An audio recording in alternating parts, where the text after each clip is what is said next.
ఇంద్రుడు ఈ భూమిని విధ్వంసం చేయడానికి సిద్ధమైనప్పుడు సూర్యభగవానుడు ఈ భూమ్మీది మనుషులను కాపాడడం గురించి ఆంధ్రప్రదేశ్కు చెందిన బోండో పోరాజు గిరిజన తగవారు ఒక కథ చెబుతుంటారు. పూర్వకాలంలో ఈ భూమ్మీది ప్రజలను శోధించాలని ఇంద్రుడు నిర్ణయించుకున్నాడు. మనుష్యుల గర్వం మరియు పట్టించుకోని తత్వం చూసి కోపం చెందిన ఇంద్రుడు కరువు సృష్టించి ఈ భూమిని ధ్వంసం చెయ్యాలనుకున్నాడు. అయితే ఇంద్రుడి కోపం గురించి సూర్యభగవానుడికి అర్థమయ్యింది. ఋతువులు మార్పు కారణంగానే మనుష్యులు అలా ప్రవర్తిస్తున్నారని సూర్యుడు అర్థం చేసుకున్నాడు.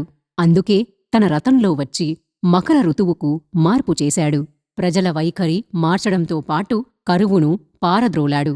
అప్పటినుండి మకర సంక్రాంతి రోజున ప్రజలు సూర్యభగవానుడిని ప్రార్థించడంతో పాటు ఇంద్రుడ్ని ప్రసన్నం చేసుకోవడానికి ప్రార్థనలు చెయ్యడం ప్రారంభించారు.